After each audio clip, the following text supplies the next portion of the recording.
Israël est la nation la plus haïe de l'histoire humaine, la plus attaquée et la plus visée. Elle ne devrait pas exister.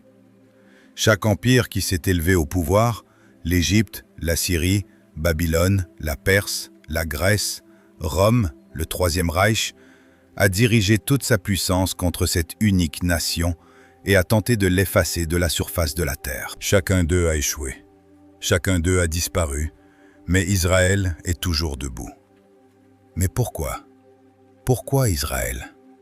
Parce que quelque chose a été prononcé sur cette nation qui n'a jamais été dit à aucune autre. Une promesse si permanente que la seule façon de la briser serait de détruire le peuple auquel elle a été faite. Chaque empire qui a attaqué Israël ne combattait pas un pays, il combattait une alliance. Et les alliances conclues par Dieu ne se rompent pas. Ce que vous allez découvrir est la raison biblique pour laquelle Israël ne peut jamais être détruit, et pourquoi chaque nation qui a essayé repose désormais dans le même cimetière, chacune d'elles. Pour comprendre cette nation, il faut remonter à la Genèse 15. Un homme nommé Abram se tient sous un ciel nocturne d'un ancien Proche-Orient. Dieu vient de lui dire que ses descendants seront aussi nombreux que les étoiles au-dessus de lui.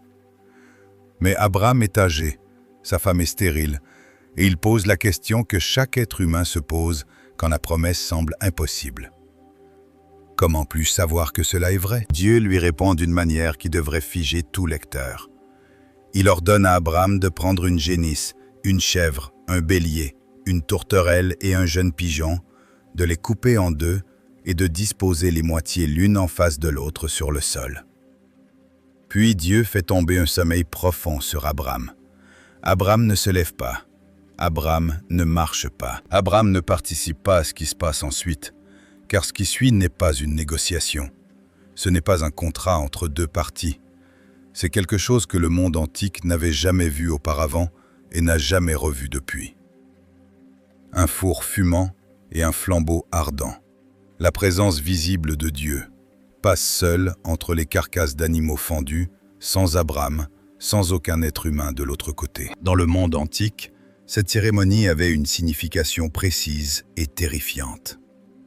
Lorsque deux parties passaient entre les animaux coupés en deux, elles déclaraient toutes deux qu'elles devraient devenir comme ces animaux si elles rompaient l'alliance qu'elles établissaient. Les deux parties mettaient leur vie en jeu.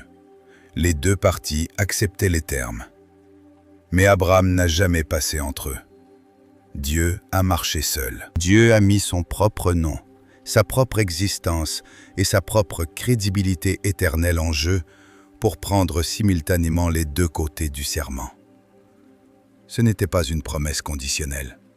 Ce n'était pas un contrat qu'Israël pouvait violer pour s'en libérer. C'était une déclaration unilatérale, inconditionnelle, irrévocable, prononcée par l'unique être de l'univers qui ne peut mentir. Et puis Dieu a nommé la terre. Genèse 15, versets 18 à 21.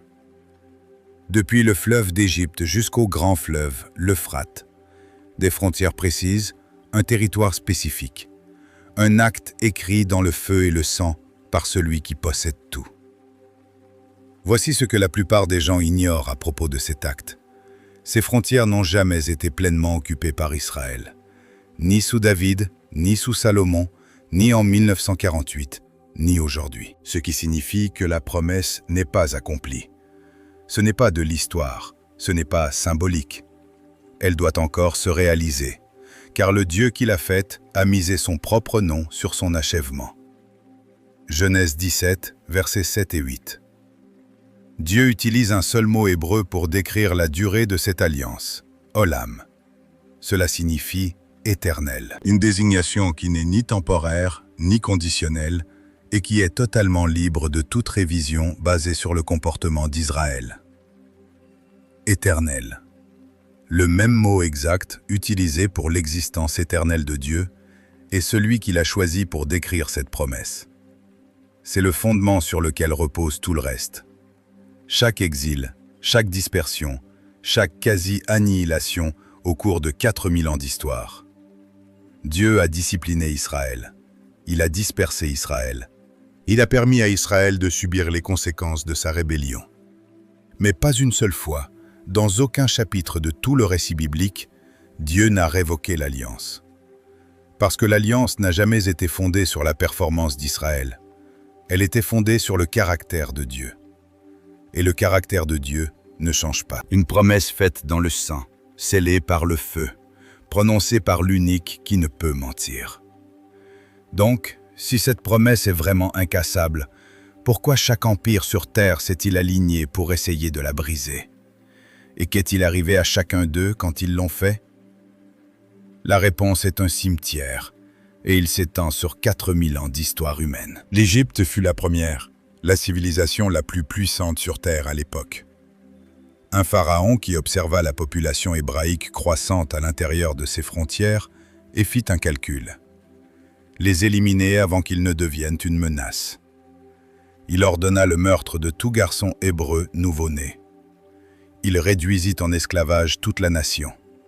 Il bâtit son empire sur leurs souffrances et crut qu'aucun Dieu, aucune promesse, aucune alliance invisible ne pourrait arrêter ce qu'il avait décidé. 10 plaies démantelèrent la civilisation antique la plus avancée, une catastrophe après l'autre. Le Nil se transforma en sang. Le bétail mourut. Les premiers-nés de chaque foyer égyptien disparurent en une seule nuit.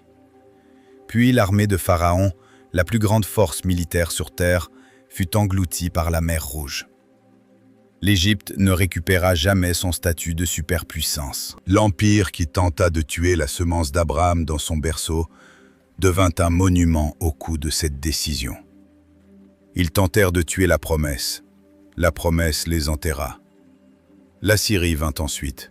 722 avant Jésus-Christ, le royaume du nord d'Israël, 10 tribus conquises, dispersées, absorbées par les nations. La machine de guerre assyrienne était l'appareil de mort le plus efficace que le monde antique ait jamais produit.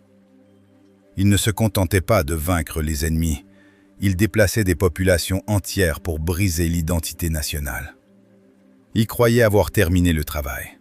En un siècle, l'Assyrie s'effondra. Ninive, la plus grande ville sur terre, une ville si vaste que le prophète Jonas la décrivit comme nécessitant 3 jours de marche pour la traverser, fut réduite à un tas de terre. Le prophète Naoum avait décrit sa destruction avec une précision détaillée avant qu'elle ne se produise. Les archéologues redécouvrirent les ruines de Ninive au XIXe siècle, enfouies sous le sable, exactement là où Naoum l'avait dit. Ils tentèrent de tuer la promesse. La promesse les enterra. Babylone arriva en 586 avant Jésus-Christ. Nabuchodonosor brûla le temple de Salomon jusqu'aux fondations. Il rasa Jérusalem.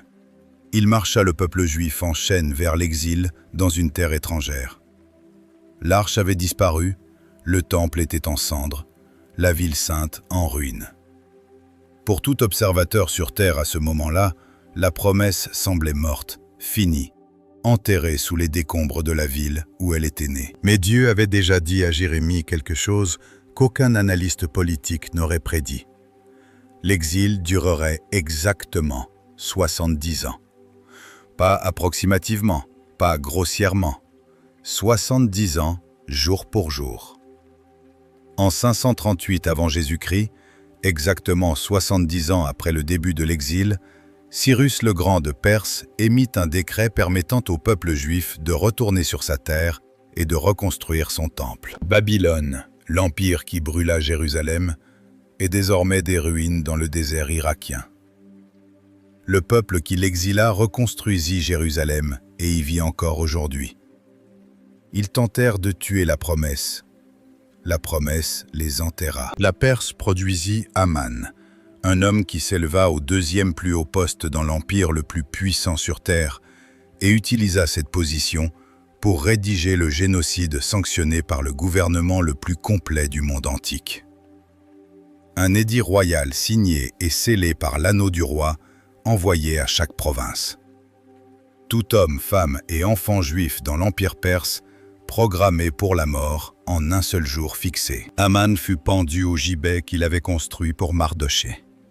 Ses 10 fils furent pendus à ses côtés. Les Juifs survécurent. Le décret fut renversé en une seule nuit, et l'empire perse, l'empire qui abrita ce décret de mort dans ses frontières, tomba aux mains d'Alexandre le Grand en 2 générations. Ils tentèrent de tuer la promesse les enterra. La Grèce produisit Antiochus IV, Épiphane, un homme qui se nomma lui-même Dieu manifesté, qui marcha dans le temple de Jérusalem, érigea un autel à Zeus sur le sol sacré, y égorgea un porc, interdit la Torah, interdit la circoncision et brûla chaque copie des Écritures qu'il put trouver. Il croyait que s'il pouvait détruire l'identité du peuple juif, leurs livres, leur alliance, leur marque d'appartenance, la promesse elle-même mourrait avec elle. Une famille de fermiers se souleva contre lui. Les Maccabées, en infériorité numérique, mal armés, sans entraînement militaire ni soutien politique, vainquirent la plus puissante armée professionnelle sur terre. Le temple fut purifié, le menorah fut allumé. Antiochus IV mourut dans l'agonie d'une maladie avant de pouvoir achever ce qu'il avait commencé. L'empire grec se fragmenta et tomba. Ils tentèrent de tuer la promesse. La promesse les enterra. Rome fut la tentative la plus complète avant le XXe siècle. 70 après Jésus-Christ, Titus marcha sur Jérusalem.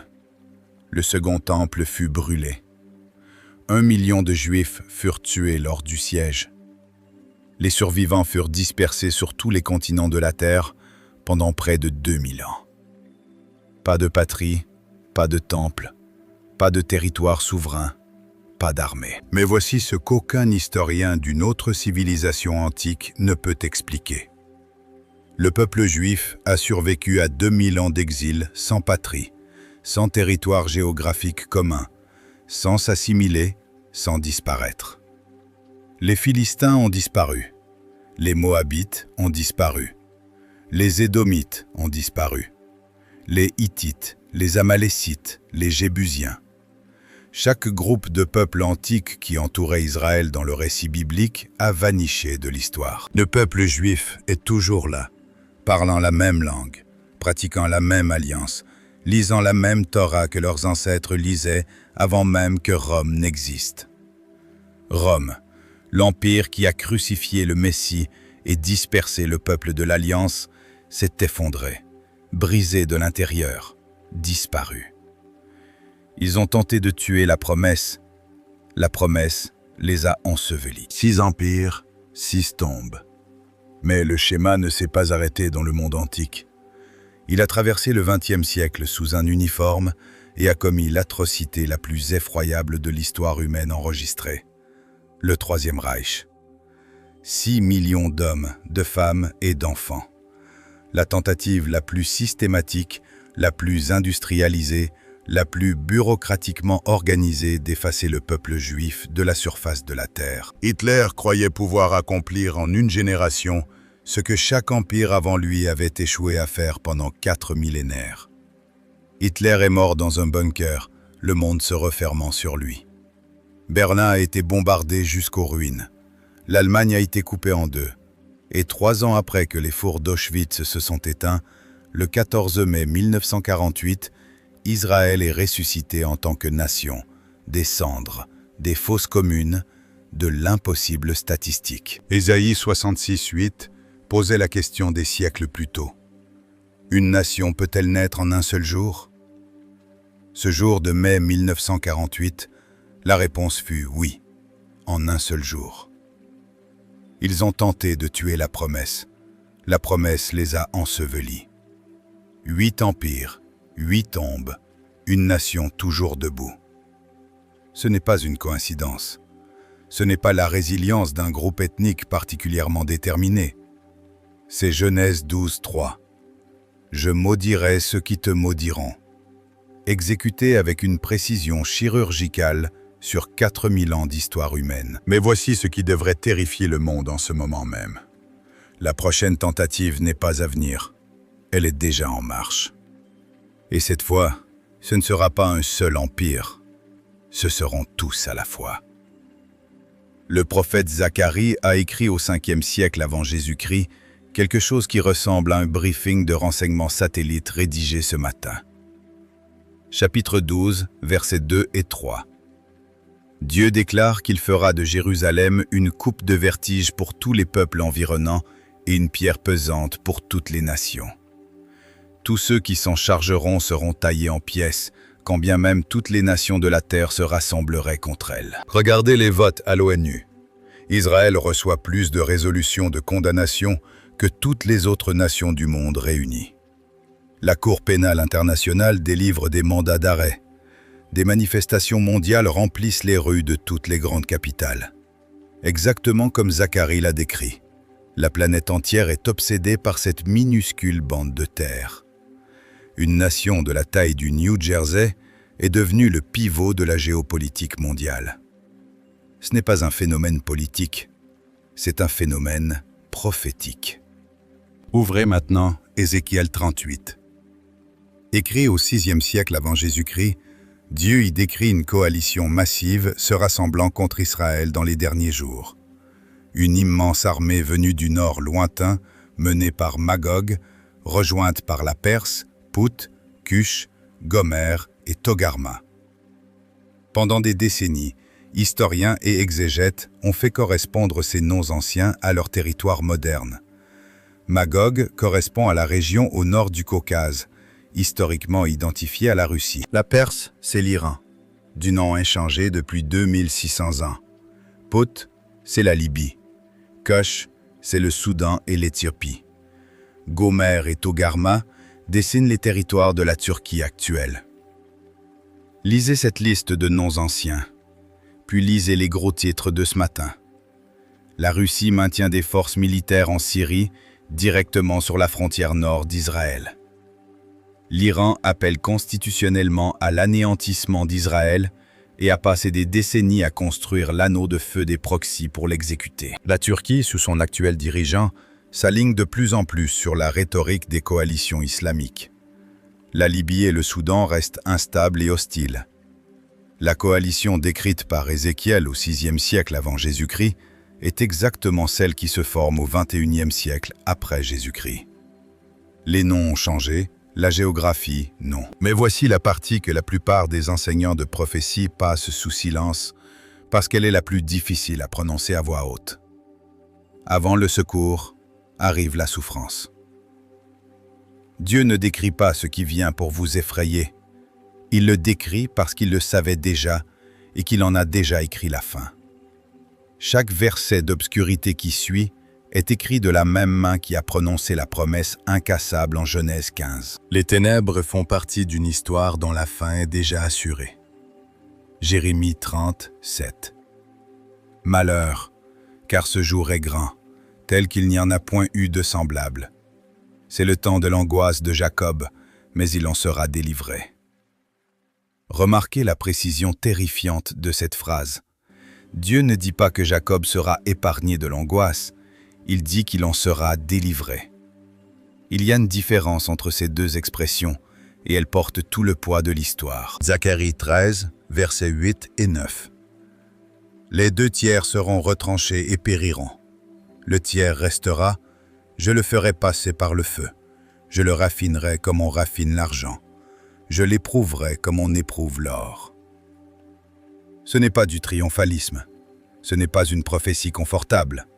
C'est un Dieu qui dit la vérité brutale sur ce qui vient, parce que ceux qui le vivront ont besoin de savoir qu'il l'a vu venir. Zacharie 14, versets 1 et 2. Jérusalem sera prise, les maisons pillées, la ville capturée, la moitié de la ville ira en exil.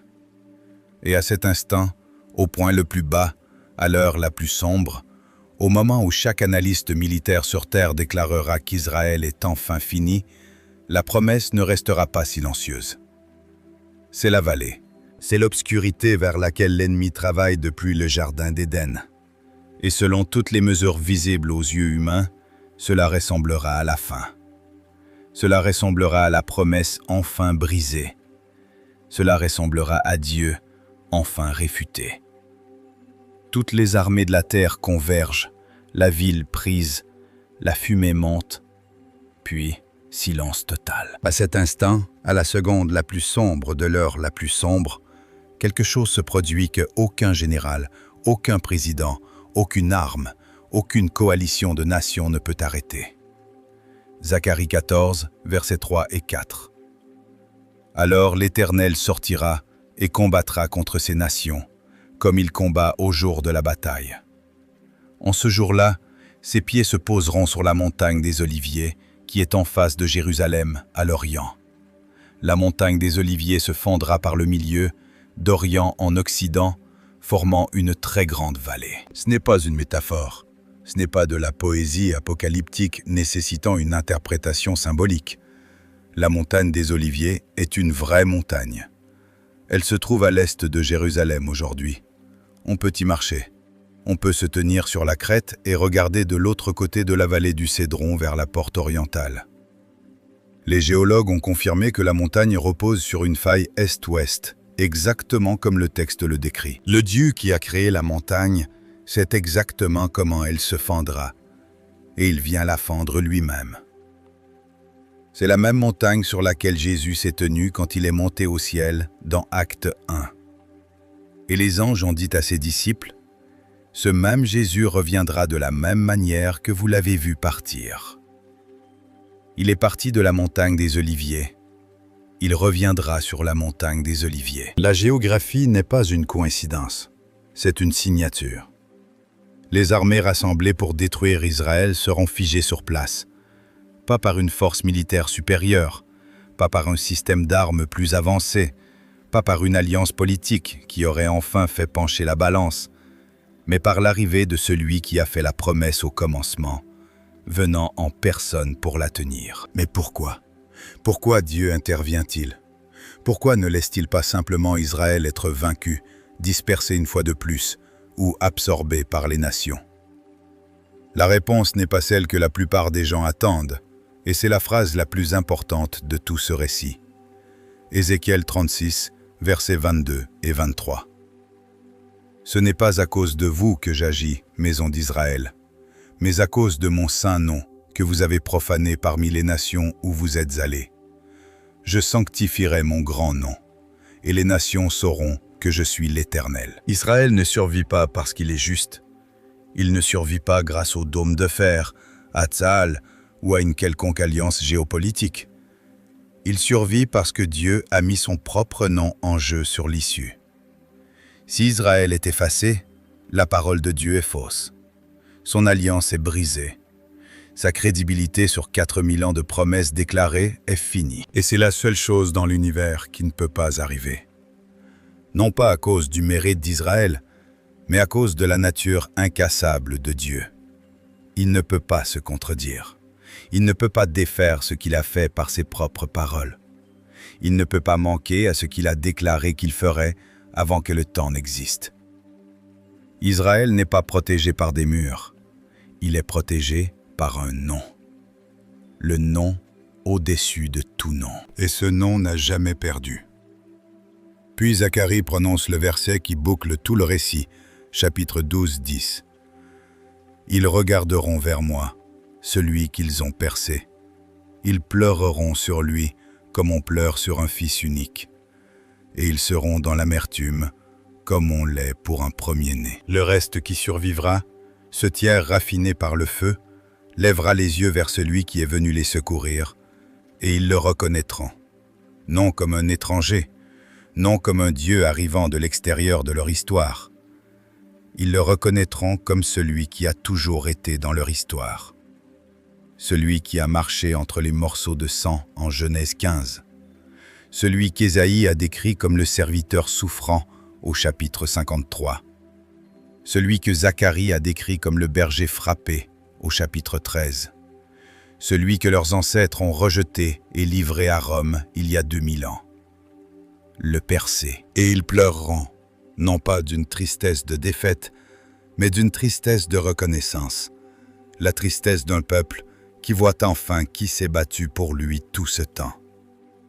Et quand les pleurs cesseront, le roi prendra son trône. Pas à Rome, pas à Babylone, pas dans une capitale bâtie par des mains humaines. À Jérusalem, la ville que Dieu a choisie, la ville que chaque empire a tenté de prendre, la ville qui deviendra le siège d'un royaume éternel. Zacharie 14:9. L'Éternel sera roi sur toute la terre. En ce jour-là, l'Éternel sera un, et son nom sera un. C'est la conclusion vers laquelle toute l'histoire tendait. La promesse qui a commencé avec Abraham regardant les étoiles se termine avec ses descendants regardant le visage de celui qui a placé les étoiles là-haut. La guerre de 4000 ans ne s'achève pas dans la défaite. Elle s'achève de la seule façon dont elle pouvait s'achever, avec le gardien de la promesse tenant sa promesse. Mais le retour du roi n'est pas seulement un sauvetage, c'est aussi un jugement. Joël 3, versets 1 et 2. Dieu rassemble les nations dans la vallée de Josaphat et les juge pour un crime précis, le partage de sa terre. Pas pour crime de guerre, pas pour prolifération nucléaire, pas pour exploitation économique, mais pour avoir divisé la terre qu'il a donnée à Abraham dans le sang et le feu. Chaque nation qui a boycotté Israël, sanctionné Israël, voté contre Israël à l'ONU ou participé au démembrement de la terre promise, se tiendra devant celui qui a déclaré « Je bénirai ceux qui te béniront, et je maudirai ceux qui te maudiront. » Le cimetière des empires connaîtra son ultime inscription, et ce sera la plus vaste de toutes. Une promesse scellée dans le sang, confirmée par le feu, gardée par celui qui ne peut jamais faillir. Écrite il y a 4000 ans, accomplie de votre vivant. Et cela nous laisse une seule question, la seule qui comptera quand la fumée se dissipera. L'Égypte a disparu, la Syrie a disparu, Babylone a disparu, Rome a disparu. Le Troisième Reich a duré 12 ans, l'Union soviétique 74 ans. Israël existe depuis 4000 ans, et il existera pour toujours. Tout empire qui a tenté de briser cette promesse repose aujourd'hui sous le sable. La promesse, elle, tient toujours debout. Et elle restera debout longtemps après que le dernier drapeau aura été abaissé, que la dernière armée aura déposé les armes et que le dernier gouvernement aura sombré dans l'oubli. Cela n'a jamais été seulement une question de nation. Cela n'a jamais vraiment concerné la géopolitique, le territoire ou les revendications religieuses concurrentes sur une bande de terre au Moyen-Orient.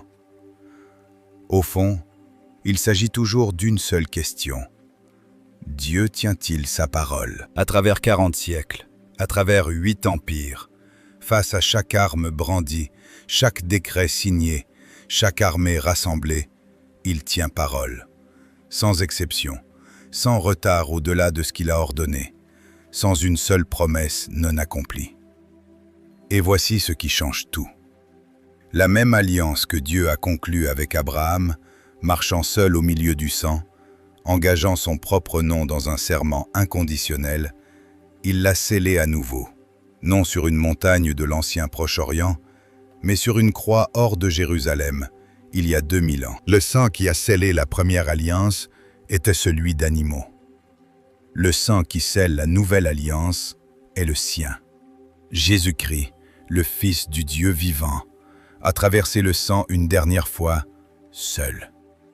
Encore une fois, non parce que vous l'avez mérité, non parce que vous le méritiez, mais parce que c'est sa nature, le gardien des promesses qui les accomplit au prix de sa propre vie. Et le royaume qu'il bâtit n'est pas comme les empires ensevelis dans le sable. L'Égypte s'est élevée et a chuté. Babylone s'est élevée et a chuté. Rome s'est élevée et a chuté. Mais le royaume du Christ ne s'élève pas pour retomber. Daniel 2,44. Le Dieu des cieux établira un royaume qui ne sera jamais détruit et qui ne passera point à un autre peuple. Il brisera et anéantira tous ces royaumes-là, et lui-même subsistera éternellement. Chaque salle du trône de l'histoire humaine a une date d'expiration. La sienne n'en a pas. Et la capitale de ce royaume, la même ville que tous les empires de ce documentaire ont tenté de détruire, est Jérusalem. La ville qui a refusé de mourir parce que le roi qui l'a choisi refuse d'échouer. Le même Dieu qui a protégé une nation à travers 40 siècles de tentatives d'anéantissement vous offre aujourd'hui une place dans le seul royaume qui ne finira jamais. Non sur la base de vos performances, non en fonction de votre force, de votre constance ou de votre capacité à tenir votre engagement. Scellé par le sang du Christ, gardé par le nom qui n'a jamais failli. La porte est ouverte, et aucun empire, aucun échec, aucun péché, aucun laps de temps ne pourra la refermer. Les preuves sont là, étalées sous vos yeux. Le schéma est établi. Le cimetière de toute puissance qui s'est dressé contre cette promesse est documenté. On ne vous demande pas de croire sans preuve. On vous invite à regarder les preuves, 4000 ans d'entre elles, et à décider de votre position. Êtes-vous ancré à quelque chose qui peut être détruit ou au royaume qui ne le peut pas? Si cela change votre regard sur ce qui se passe dans le monde en ce moment, abonnez-vous. Nous révélons l'architecture prophétique profonde des Écritures et les liens cachés entre les textes anciens et la réalité présente. Ce qui vient ensuite réécrira tout ce que vous pensiez savoir. Dites-moi en commentaire quel effondrement d'empire vous a le plus choqué.